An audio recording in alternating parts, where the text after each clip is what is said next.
Aloha and welcome to Your Heart Magic, an illuminating space where psychology, spirituality and heart wisdom meet. Here's your host, Dr. BethAnne Kapansky-Wright, the clinical psychologist with a mystic mind.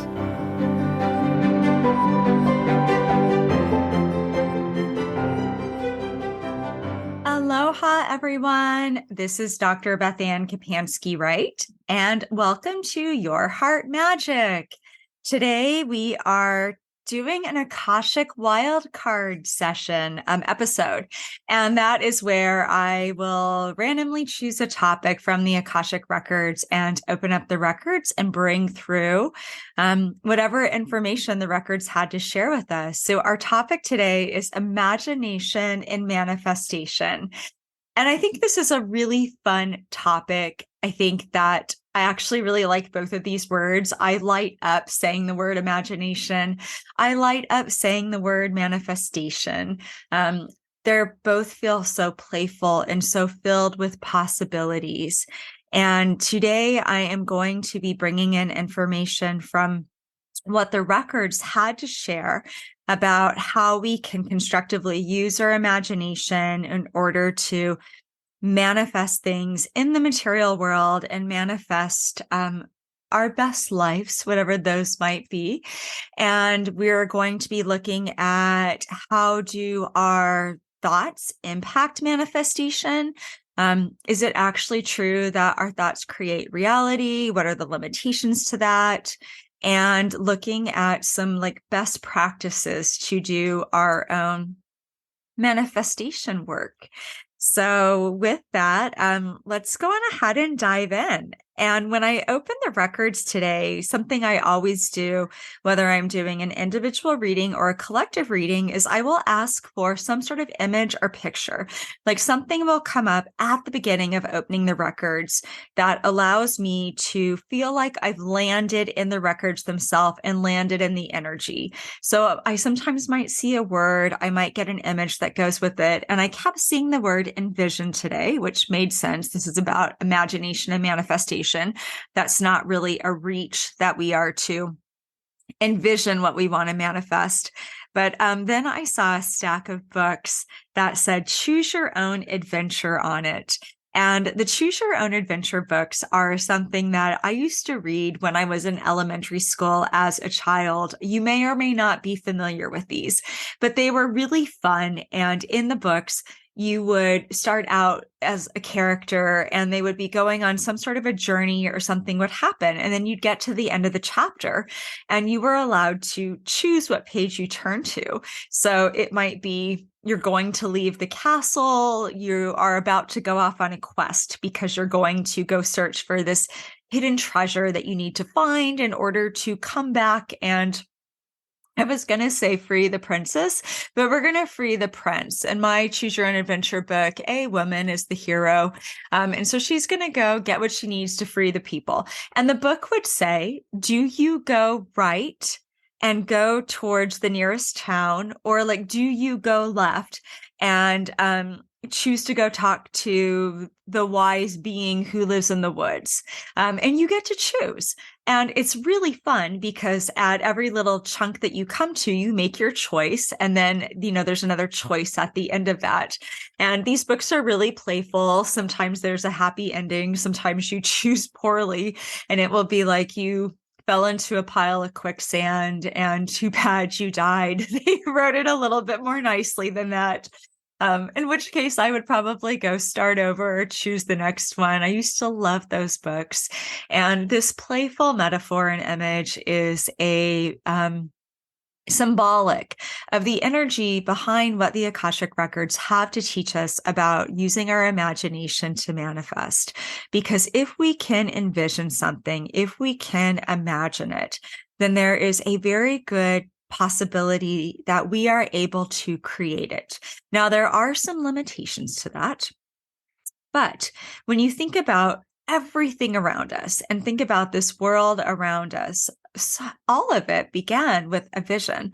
All of it began with thoughts, the things that have been created, the things that are invented, even the systems that we are in, and even some of the modern day issues that we are struggling with as a collective, and many of the beautiful things that we celebrate. And we've created rituals and traditions and things like that. None of that existed at one point. It all had to come from somewhere. And so when we use our imagination and we start with the idea of a thought is a seed, we plant it in our mind. The more we focus on it, the more that allows us to pray about it, set intentions about it. That informs our action. If you have the thought, oh, I'm really want ice cream tonight. This is actually me on pretty much any given night. But I really want ice cream. And you have this thought earlier in the day, then that at some point will probably have you like leave the house and go get ice cream, or send a message to somebody who's maybe coming over and say, can you grab a pint of ice cream on the way? If ice cream is not available to you, maybe you get creative that evening and you like blend bananas and chocolate powder and, coconut milk or something, and, put some ice in it and make a smoothie. Maybe none of that's available to you and you just keep craving ice cream, and it eventually causes you, when the store is open again, to go get ice cream. But all of that began with a thought and began with the idea that I really want this thing and I want to create that in my life. So our imagination is an incredibly powerful tool, which can be used for good or not so good. But the records empower us to use our imagination to empower manifestation in our lives. Like, we are empowered as sovereign souls, as spiritual beings, as souls on a human journey. We are empowered by spirit to use our intellect and use our thoughts to really creatively think about, what do I want to do with my time here? What do I want to create in my life? When I think about what lights me up, what brings me joy, what do I feel called to do? What is my purpose? What is that? What are our answers to those things? When I think about the kinds of relationships I'd like to create, or the kinds of financial circumstances that I would like to have happen in my life, when I think about the qualities and the energies that I'd like to surround myself, what does that look like? Manifestation can apply to anything and everything. The sky is the limit. The qualifier is that since we are down here on the planet, the records are say like miracles exist, but you are working within the confines of reality and the confines of the material realm, and like the natural laws and things like that might put some restrictions on having instant gratification with something that we might be trying to envision and hoping to manifest. It does not mean it's impossible, but there is a due process and a due order to things. So if we can envision it, there's a good chance that we can create it. And sometimes we get really tripped up because we have attached ourselves to a certain form that it has to take. But spirit is abundant and it's extremely creative. So let's go back to our ice cream example. And let's say that you really want ice cream, but for some reason, like the stores around you are sold out of ice cream and you just can't get a hold of it. But you really put it out there and say, well, I am manifesting ice cream in my life, and please bring ice cream my way. Very well that could show up where somebody comes over and they happen to grab some ice cream from the town they're in and they brought it over to you. Or something happens that makes it possible for you to see this manifestation come to fruition, maybe just in a different form than what you expected. So this playfulness of choose your own adventure. Part of the lesson in this for us is to understand, not only do we have a choice, and not only can we envision what we want to create, but there is some fluidity to it. So not everything's set in stone. So the more attached we are that it has to look a certain way, sometimes the harder it makes it for that manifestation to happen. And just like in the Choose Your Own Adventure book, where if you chose poorly and you're like, okay, I'm going back, clearly I shouldn't have gone right, I should have gone left. And so I'm going to see what happens if I went left. The good news about creating beautiful lives and manifesting beautiful lives is we can always go left if we realize we should have gone that way instead. There are always do-overs. There's always opportunity to go back to the drawing board. This is not about doing it perfectly. It's about figuring out what works for us, learning as we go, and then adapting along the way. And this is something that I've learned quite a bit during my time on Hawaii. I have shared very often on this podcast. I used to live in Alaska and made a huge change in my life 6 years ago to move to this island and to really work on manifesting a different kind of life for myself. And something I've learned along the way is the vision of what I want to manifest has changed quite a bit. The conditions that I'm manifesting under have changed quite a bit. The way some of the things that I have hoped to bring out have changed quite a bit. And sometimes I'll manifest something and realize it's not quite what I wanted or not what I thought it would be. And it's back to the drawing board again. So we want to take this playful attitude to it. And we want to have that playful sense, or that at least adventurous sense of we are choosing our own adventure here. And we can come back and say, well, I need to do some adaptation because I did this and that is not working out the way that I wanted it to. This is not about right or wrong. It's about feeling empowered to use a tool that is available to us. And that is our imagination, our ability to visualize, to make an intention list, to use our thought to think about how we want to actively be a co-participant and a co-creative in our life with the universe and the earth and spirit and, all of these other bigger energies. It's about using that as a tool and feeling empowered to use that tool. And just like any tool that we have, any tool that you would use, it will be more effective sometimes than others because there's not a one size fits all with any tool. We need many, many tools to make it through this life. We need a big toolbox. So this is about empowering ourselves, not doing perfectly, and it's about having fun with it.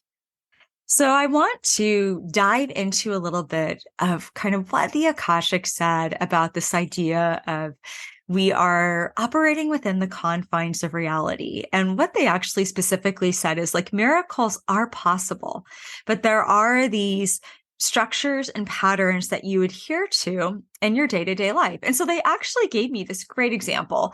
And one of the ways that the Akashic Records will speak to many people who work with it, and this happens for myself, is in images and in pictures. I am a highly visual person, and so it's not unusual to receive some sort of image to illustrate or be a metaphor, and sometimes they're really silly. Spirit can be very playful, and the energy of the records, even if we're talking about something serious or cerebral, there's a lightness to this energy because it's kept at a very high crystalline frequency. So the image that I got to illustrate this was kind of comical.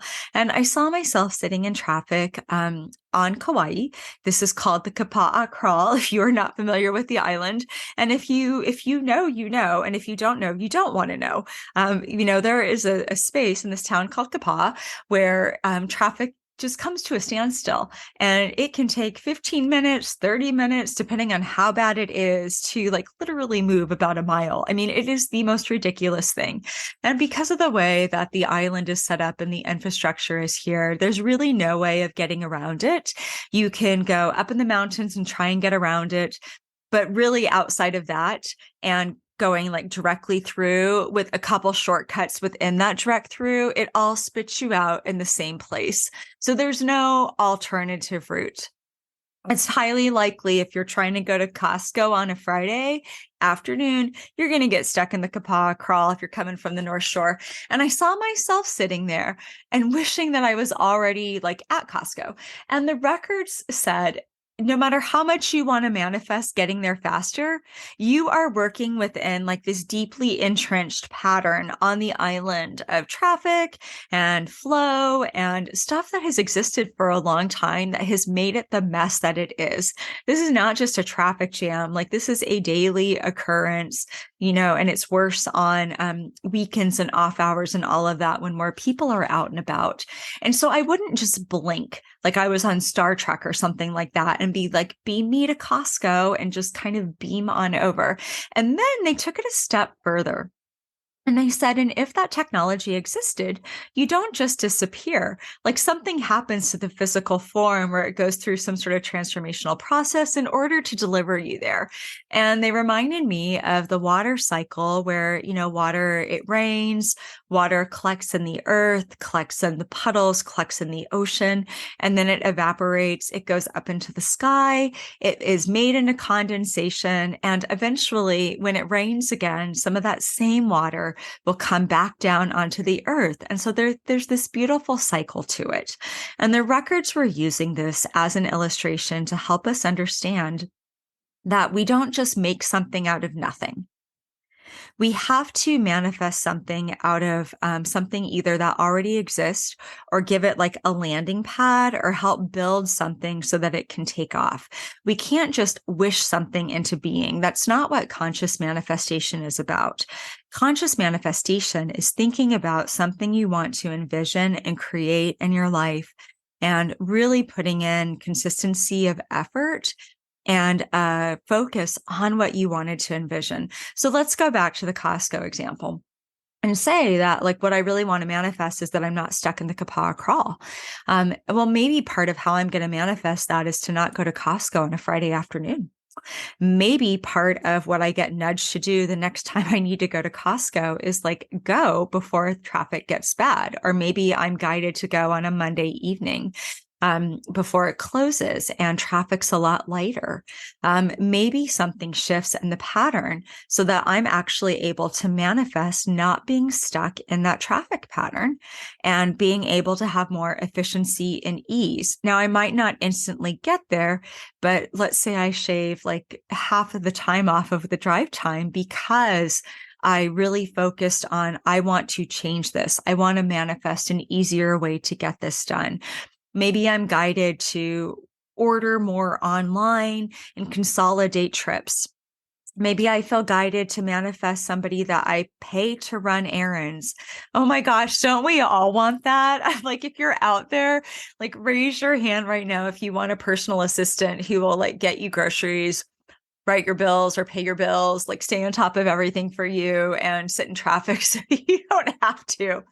But you see the openness to how this might be manifested and how from one thought, there's all these different branches of possibility and different reality that could be created if I truly want that. And I truly focus on that.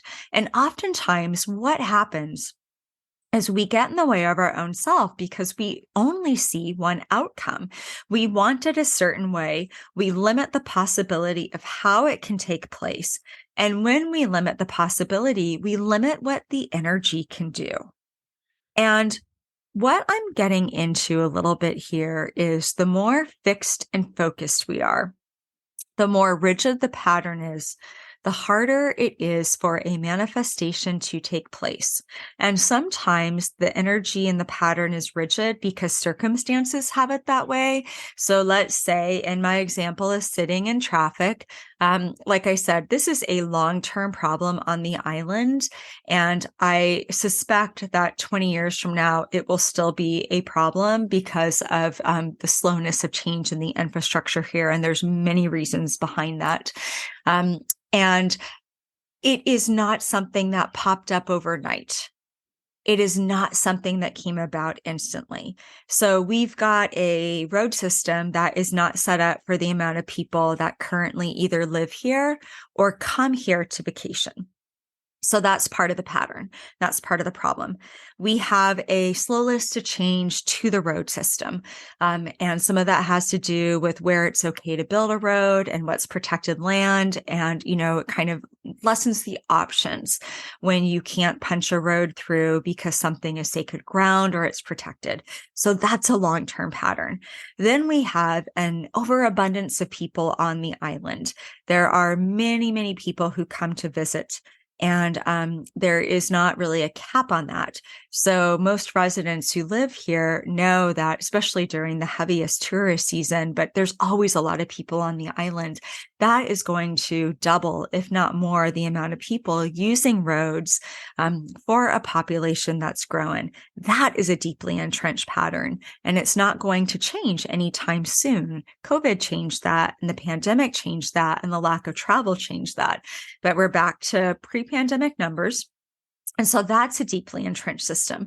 So if you really break this down, let's add this in. I am on a part of the island where there are grocery stores, but there's not like a big box store. There's no Costco where I'm at, no big Walmart, nothing. If I want something that's bought in bulk for a lesser price, I'm going to have to make this drive to go get it.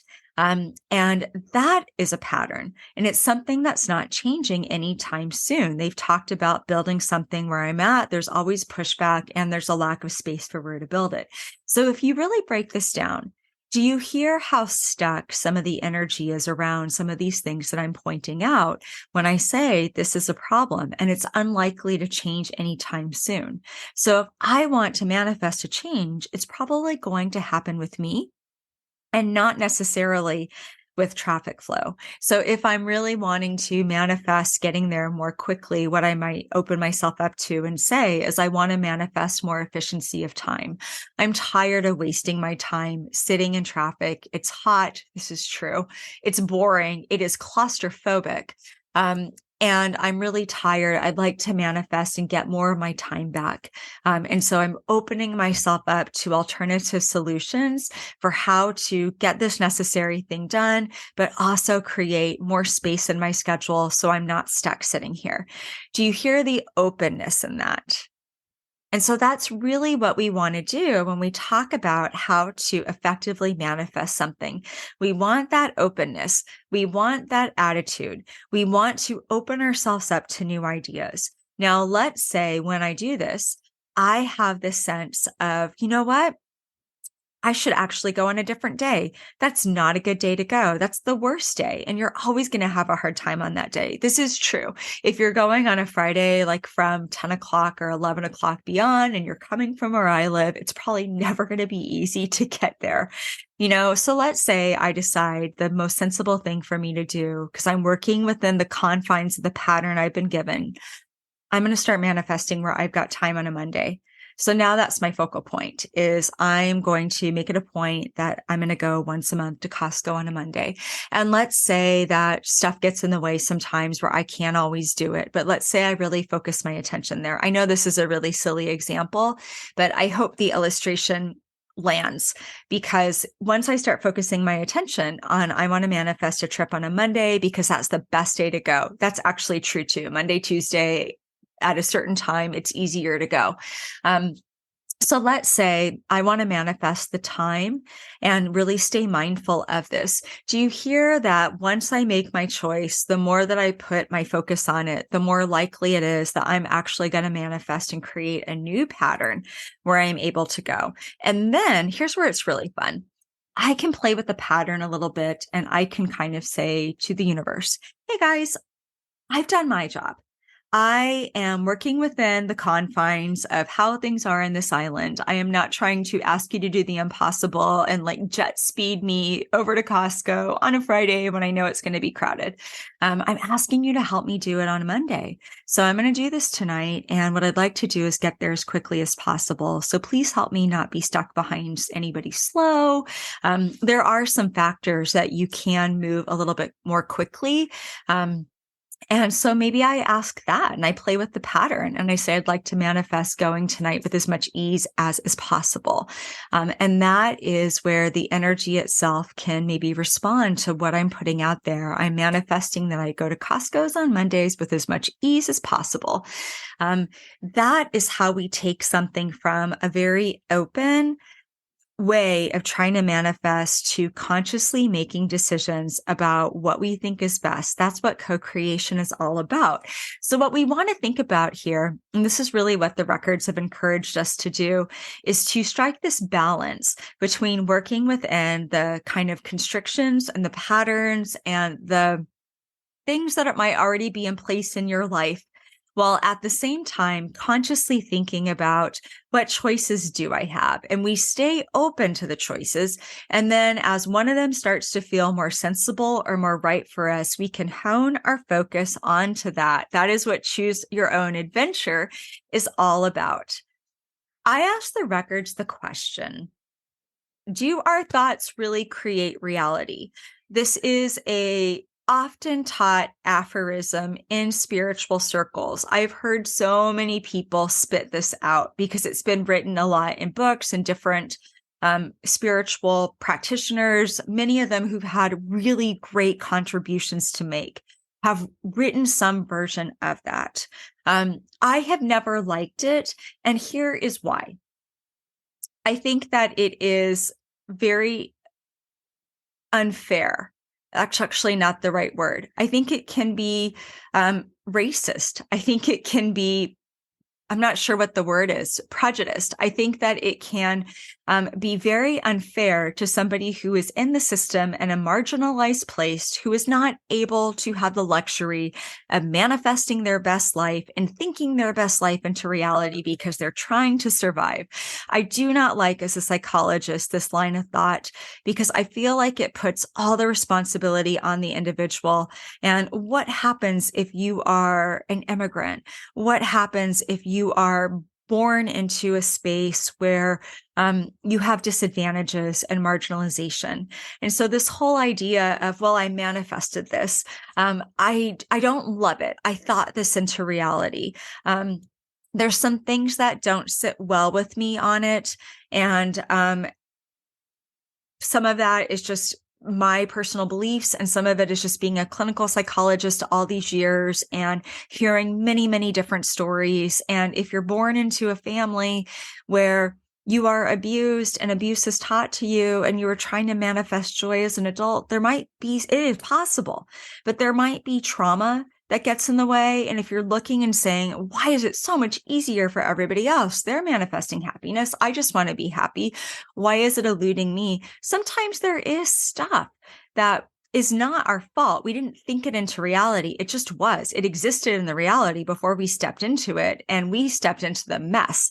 And we are trying to clean up that mess and kind of shrug it off of us the best we know how, so that we can up level into a different way of being. So I don't love that. Having said that, there are good things about it. We certainly know that if we tell ourselves everybody hates me and I'm not going to have any friends, we are less likely to make friends. People are less likely to want to be around us because we're probably putting off a vibe that says you're going to reject me anyway, so you might as well stay away. I've got a big chip on my shoulder. Most people don't want to befriend that. If we are putting off a vibe of like, I am a likable person, if other people can learn to be a friend, I can learn to make friends and be a friend. And, I deserve good connections, and I am going to consciously keep creating good connections. We are much more likely to create those friendships and those networks in our life. So those are my personal beliefs on it. But this is something that I hear all the time still in many spiritual circles. And I asked the Akashic about it. And I actually did not go into like systemic racism and marginalization and being in a third world country or those kinds of things. Was not quite the focal point for why I opened the records today.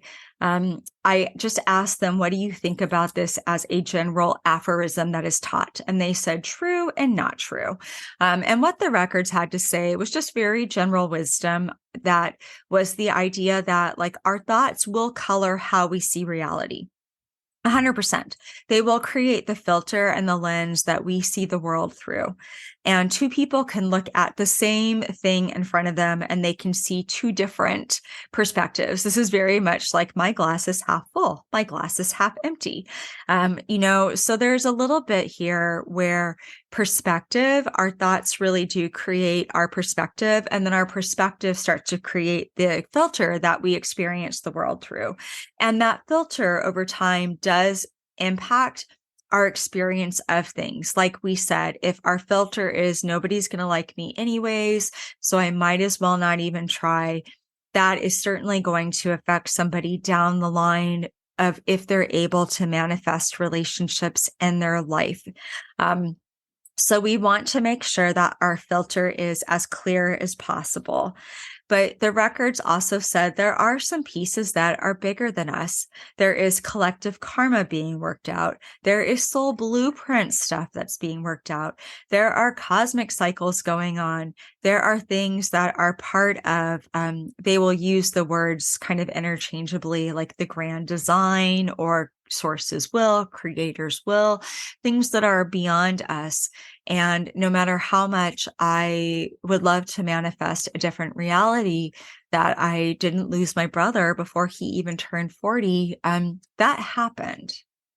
And I might be able to manifest an ongoing connection with him and have, that kind of spiritual relationship, which I do. But there are just some things that happen. I did not think that into reality. Somebody who is in a country ravaged by war did not think that into reality. Somebody who is terrified of their survival, is not manifesting situations where they're fighting to survive if they are in a bigger picture situation where those circumstances are not only taking place, but existed long before they got there. So true and not true is what the records say. And their guidance was to understand that line of thinking within the context of the bigger patterns that we travel in. And again, remembering that within these patterns, there are limitations and constrictions. Anything is possible, but we might have to work within the avenues that have been created with us in order to achieve it. So I hope that clears that up some. I took this question a step further and was like, so what happens if we are always really fearful and worrying and thinking negative things? What does that do? Because I hear this a lot. And I think this is a really important point to make. Sometimes our thoughts imagine the worst case scenario. Sometimes that feels involuntary. If somebody is struggling with anxiety, if they are struggling with flashbacks or trauma, or they had the rug ripped out from underneath them, and so they're really struggling to believe it could be different this time, and their brain goes into that old story, that old neural network stuff of the worst is going to happen, and they get really fearful and really fretful. Sometimes we have some control over that and we are able to change the station in our brain. I love telling people you are not your mental chatter. You are not those old stories. That's a really good time to try and come into your heart and see if you can just get out of your thoughts entirely and come into your body, come into art, come into color, come into creativity, come into nature. We want to change the channel in our brain. And sometimes those thoughts are these random thoughts and we haven't learned to shift our thoughts yet or control our thoughts, or we're really trying. But if you've got something happening in your brain where you're super stressed out and your brain is sending like all sorts of cortisol shooting out that's telling you that you are in fight, flight, freeze mode and something bad is happening and it's a threat and you cannot relax and calm your brain down, you might actually have a really hard time not having those thoughts until you have helped your nervous system come back into a window of tolerance where you are able to make a conscious choice about what you're thinking.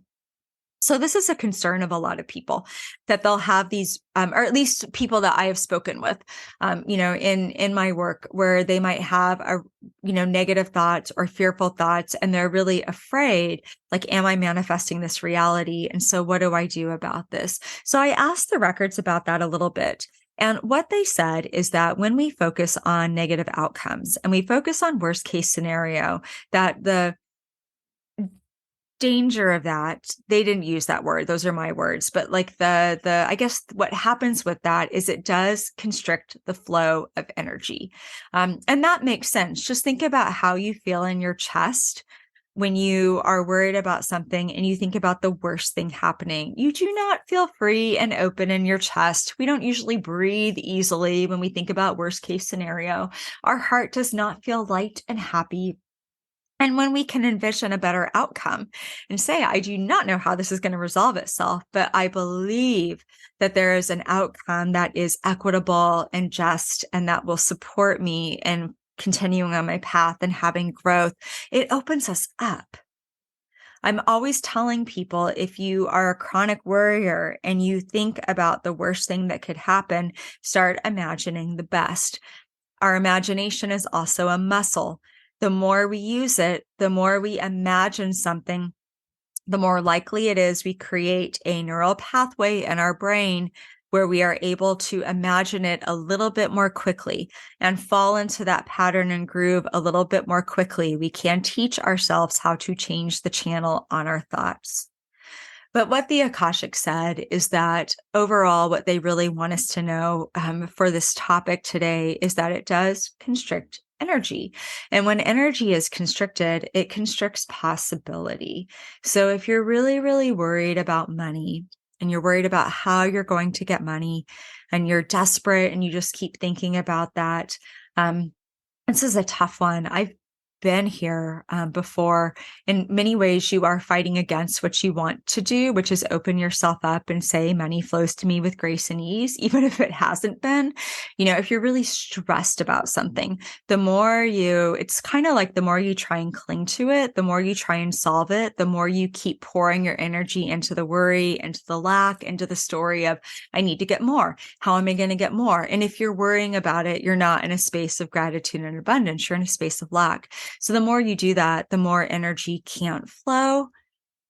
So we want to be mindful when we do that. And when I ask the Akashic Records, I personally feel like I struggle with this, with many things in my life, not, many different areas. I have shared very openly on here that I am actively working on my own process of creating new stories and being in gratitude and being in appreciation. And I see where old stories take me. I don't like the outcome. So this is an active work in progress for me. And I think many of us are working on not falling into a space of lack. And that's pretty normal to work on because most of us are not raised with an abundance mindset. Like the media does not encourage an abundance mindset. If you tell somebody, I've got a dream and I want to go do this thing, some people will be like, that's so amazing. I'm so proud of you. I hope it's amazing. A lot of people will say like, oh, have you thought about this? And they'll be like the naysayer. I got that a lot when I moved to Hawaii, and it was like, well, what's BethAnne going to do? As she closes her brick and mortar practice. And it was like, well, I really want to write. And it was like, wow, do you know how hard it is to actually make a living off of that? Do you know how hard it is to, and like, that's what I would get. Like sort of this like anti-dream energy. I found out a couple of things through this. One is that most of the people who said that to me had probably had a dream in their heart at some point in their life to do something, and they didn't do it. They chose the safer path and they chose the more practical path. So like that voice of doubt was more likely having to do with them than anything to do with me. The other thing that I found out from this is that if it is in your heart to do it and you want to create a path to it, the universe will support you in making a way. And it probably won't look the way that you expected it to. And that is that balance between working with some of the constrictions of reality. It is very hard to make a full-time living as a writer. I'm not doing that at the moment. And I'm totally okay with that. A lot of working writers are doing freelance work. Right now, AI is pricing a lot of them out. A lot of working writers are having to write things that they don't particularly want to write, but they're doing it to do like guest blogging and articles and things like that in order to make money so they can support their passion and their art. Anything that we want to do, that's a big dream in order to kind of arrive at, we'll say the top. And we'll just define the top as you're able to do it full time and it generates whatever you need for your needs. Most people have had a long journey to get there. And so there's many ways that manifestations can take place. It just does not always look the way that we think it's going to. And you could see if I fell into a story of, no, it had to look the way I'd hoped. That's where it's really easy to limit the fact that, I've done a lot of writing. There are many possibilities if that was really what I wanted to manifest the most, of being a paid writer. Right now, it's not. I have other big dreams in my heart. But do you see where, when we play with our adventure, when we choose our own adventure and what we think, like, well, what do we really want? And, I've said it on the podcast before, like speaking and writing and moving the message of love, making these episodes, taking this wisdom, sharing it with others, having it reach a lot of ears or eyes and have people read it. Like, that's what I really want. And so there's many ways that we can get there. There's many paths up to the top of the mountain. And that's what we want to remember with this. So if you are focusing on the negative and you're in a space of lack, which, going back to what I was saying, many of us have been taught, because our world is not one of an abundance mindset. Our world has the mindset of fear. There's a lot of wounds in the collective around not having enough, fear over doing whatever it is that lights our heart up. We have fears about love. We have fears about money. We have fears about moving forward and embracing life itself. We have fears about getting hurt in this world if we risk our hearts.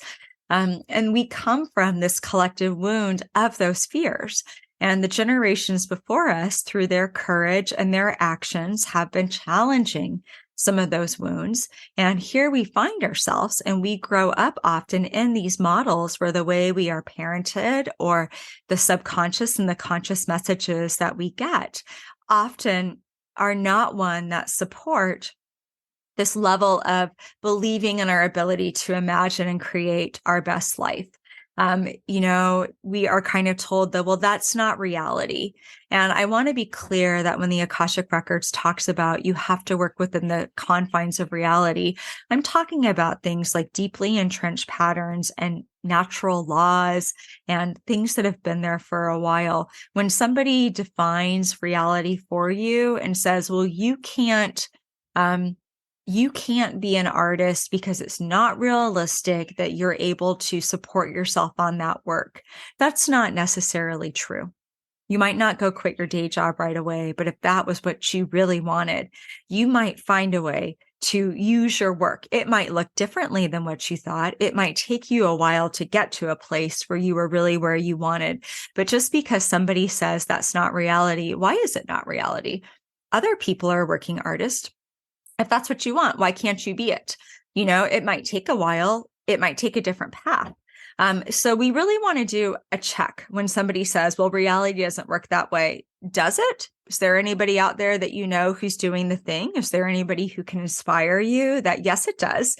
And then we release how it's going to look. So we want to make sure that when somebody dumps that message on us, that we are not buying into their version of what it has to look like when there's a better way available to us. And what the Akashic Records encouraged us to do to deal with this, like if we're thinking negative stuff, is to just find one place in our life where we've got that negative expectation of outcome, whatever it is. I'll never find love. I'm never going to be able to take my filmmaking abilities and use them. It's not practical. Like, what they encourage us to do is just find one place where we've got the old story in our life and start right there and start with challenging that. So let's say that you just have a negative expectation of life because it's kind of smacked you in the face and you've had a hard time. A nice place to start would be, today is going to be a great day and I'm equipped to handle all that comes my way. That right there, you just shifted your focus. If you wake up in the morning and you're like, oh my gosh, I have to do it all over again, that's probably an automatic thought. And we can change that thought, and we can change the story that we're telling ourselves about that thought. And that story changes our focus.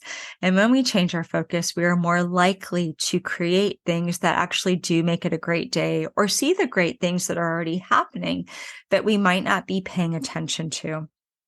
Something else that we can do to work with that is to practice the art of gratitude and appreciation. It is the number one way to shift the energy. I'm actively working on this for some things in my life, and I keep coming back to this as a lesson because it is so timeless and it's so easy to fall out of that. Gratitude is not our natural set point. I think spiritually it might be that on more of a soul level, we always know we're connected to all that is, we're connected to abundance, and we're just in that energy of gratitude and appreciation. But, most of us as humans, our set point is not gratitude and appreciation. A lot of times it might be stress, it might be negativity. If you've worked really hard to challenge that, it might not be. It might be worry. Most people's emotional set point is not necessarily one of gratitude and appreciation. We have to learn how to tune into that. And we have to learn how to make that more automatic in our life and to teach our body and our mind and our emotional memory that as a new set point. So if you're standing in the grocery line and all you want to do is get home and you're really tired out and you find yourself in that kind of grumbly gray place, you can do the good old fashioned, and it's going to sound cheesy. I'm going to say it anyways. Just because it's cheesy or corny does not mean it's bad. It doesn't mean that it doesn't work. You can start I am so glad I can stand in a grocery line. I'm so glad that it's not quarantine anymore like it was however many years ago, and people wanted to go to the grocery store and be around people. I'm so glad that I'm able to get groceries. I'm so glad that food is readily available and that I've got these groceries in my cart. I'm so glad that I'm, I don't know, feeding myself or whatever it is that you just picked up. There's almost always something that we can find, or maybe we find somebody who looks more down than us and we change our energy and we say, I don't know, maybe say a little prayer for them, say a little blessing for them, say they look as great as I'm feeling right now. And so I just ask for spirit to lift all of us up right now, help us all to leave the store with a little bit more lightness of heart. There's always a way to tune into a different frequency. We just have to be mindful of it. So the last few things that the records gave us, and these were kind of these steps for rocking our manifestation magic, and using our imagination to inform our manifestation is, does whatever you're wanting to create make sense given the patterns and systems in your life? And what they meant by that is if you are, I want to be a millionaire someday and you don't even have a job right now,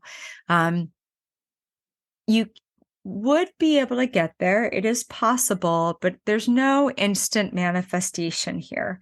And again, we want to create new patterns that create a pathway for a manifestation to happen. Or if I was I really want to play basketball and play in the NBA, that's probably not going to happen. It's I don't even play basketball, but let's say that was something that I really wanted to do, first question to ask is it realistic? And if it's not realistic and you're taking no steps towards it, you might want to come back to the drawing board and really search your heart on why do you want that? Is it truly in your heart to do it? If it's not in your heart and you just want it because you think it would be cool, there might be a better manifestation for you to work on or a different way to focus your attention.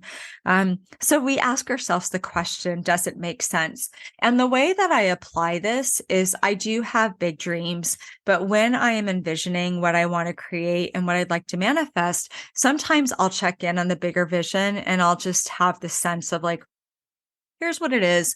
And I'll envision myself having that. But a lot of times what I'll just do is think maybe a month ahead to 6 months ahead, and I'll think what's the best version of my reality where it currently is, that I know right now that I can imagine. And so I'll work within the pattern of what I have. If you are wanting to make a big change, this is kind of step 2. So let's say the best version of reality is I'd like my relationship to feel a little bit more communicative or something like that. I'd like to find the courage to ask my boss for a raise. I really want to break my procrastination pattern and start working out. Maybe you're like, you know what, in 6 months, I really want to manifest a vacation. So those might all be things that are possible for you to manifest. They are a reasonable timeline, give or take. And you would be able to say, yes, those things make sense given the current patterns in my life. So then you kind of move on to the envisioning and taking practical steps. If it doesn't make sense within the pattern of your life and you say, I want better communication in my relationship, but I've never had that. And I don't even know if it's possible to manifest. Maybe you think about, how could I create that? So maybe you start with trying to change the pattern and try and change something where you create, I don't know what it is, a talking opportunity, you doing something together where there's more space for communication to take place. Maybe you just say, I don't know how to change this, but I know I'm really unhappy with it. And I want to create relationships where I just have better communication, period. So maybe you take your focus off of whatever partnership it was that you were looking at and just open up to help me to have the experience of good communication. So I know what it feels like and I can make better choices within my existing relationship. Like, we want to take a step that's reasonable and we want to begin to create the path.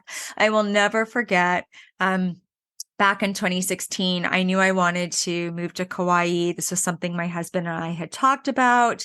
And I remember having one of my first encounters with seeing the psychic. Her name's Roz in Sedona. I've mentioned her on here before. She's part of Sedona Soul Sisters. And I remember saying to her, I really want to make this move happen to Kauai. What does this look like energetically? And she says, well, if you want it, you're going to have to manifest it. I don't see a move on the horizon right now. But what she did say was, but it is within your power to manifest this.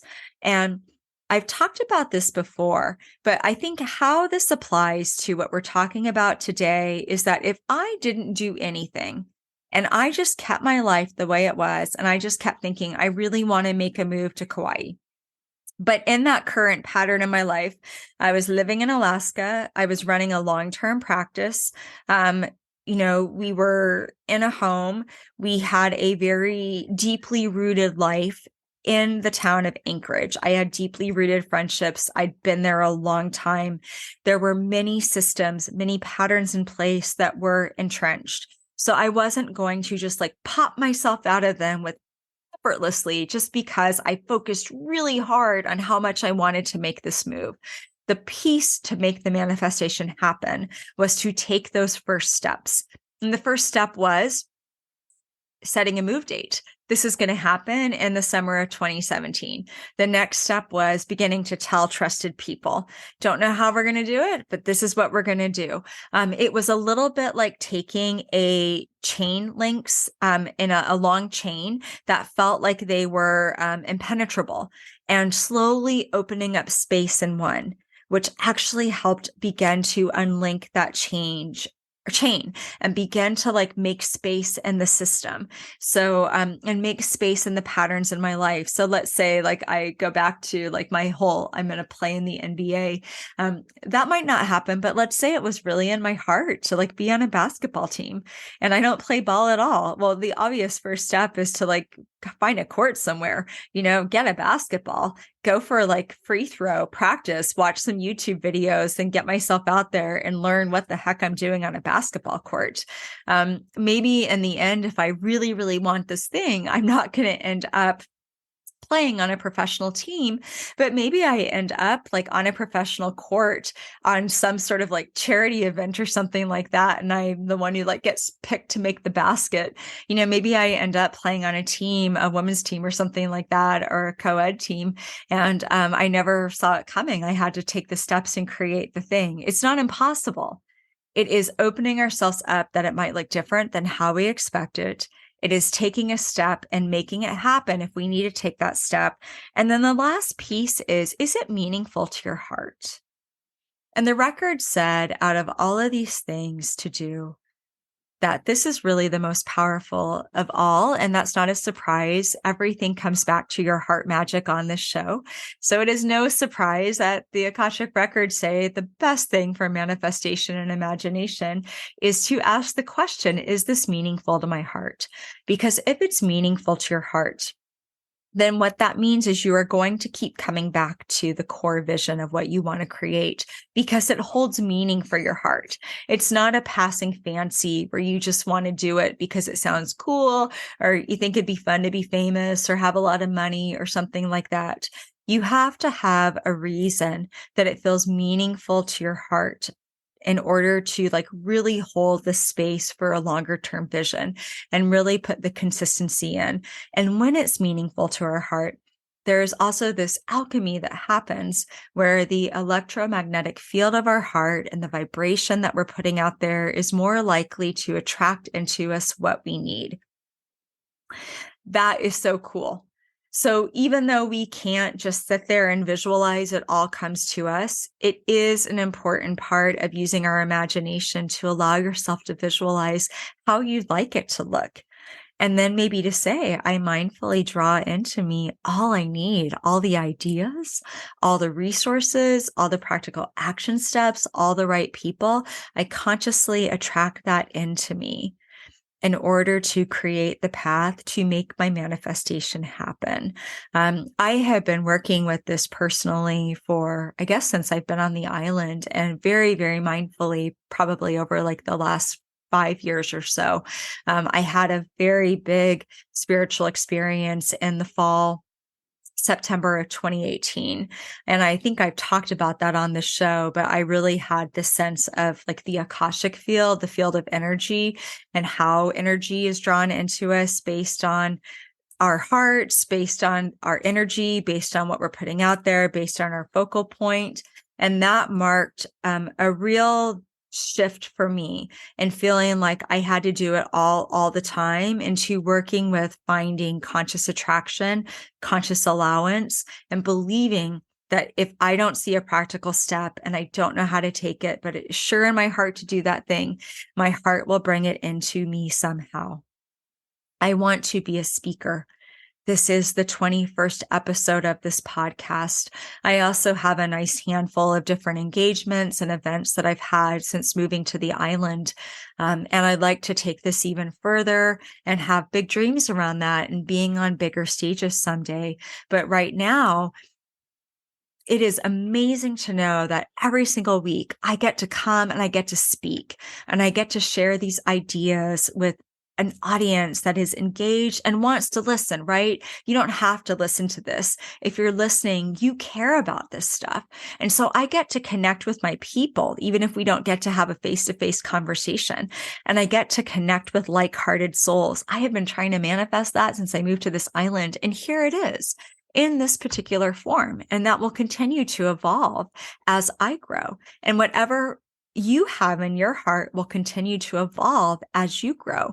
So we want to see where it's already showing up, where our manifestation and our imagination is already working for us, and have gratitude and know if it's in our heart to do it and create it. Anything is possible. And it might look differently than we expect it to. And that is part of what choosing your own adventure is all about. All right.